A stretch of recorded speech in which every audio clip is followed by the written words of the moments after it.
भारतीय इतिहास में कई ऐसे युद्ध हुए हैं जिन्होंने आगे आने वाले समय को काफी दूरता से, तीव्रता से और गंभीरता से प्रभावित किया है।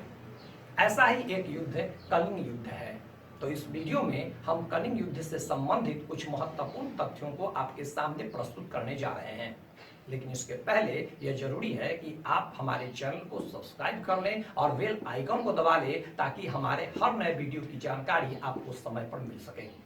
तो आइए हम प्रारंभ करते हैं इतिहास के इस प्रमुख युद्ध को जिसका नाम कलिंग युद्ध है। तो कलिंग युद्ध मौर्य वंश के तीसरे शासक सम्राट अशोक और कलिंग नरेश के बीच में हुआ था। सम्राट अशोक मौर्य वंश के तीसरे शासक थे। ये बिंदुसार के उत्तराधिकारी थे और उनके पश्चात ये गद्दी पर बैठे थे।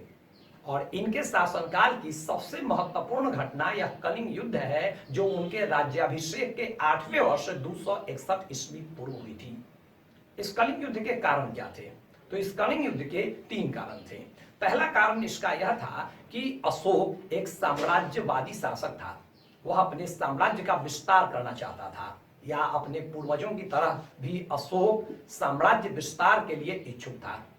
उस समय कलिंग एक शक्तिशाली राज्य था। उसकी सेना काफी प्रबल थी और उसकी आर्थिक संपन्नता भी बेजोड़ थी, जिसके कारण मौर्य शासक अशोक ने कलिंग को जीतने की योजना बनाई।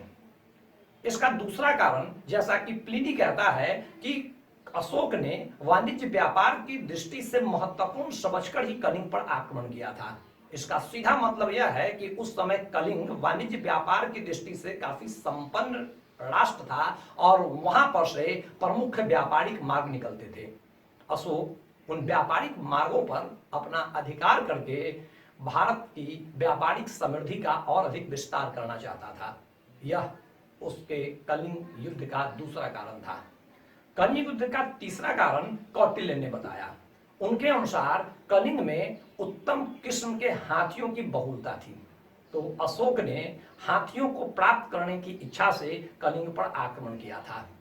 राज्याभिषेक के 8वें वर्ष 261 ईस्वी पूर्व उसने कलिंग पर आक्रमण किया।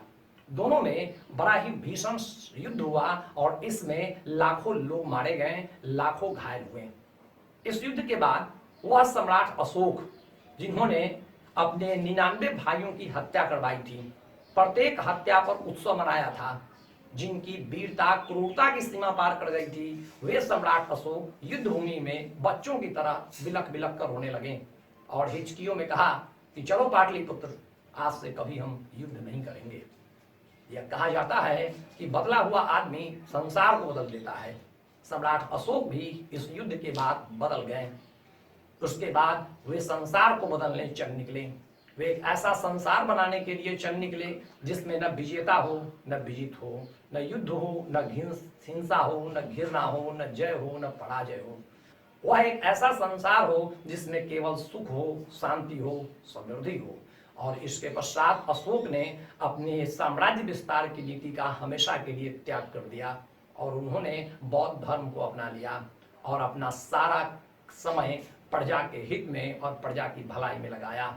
उन्होंने आगे जो नीति अपनाई वो धम्म की नीति कही जाती है।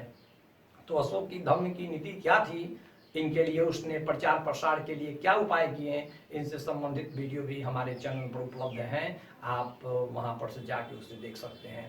धन्यवाद।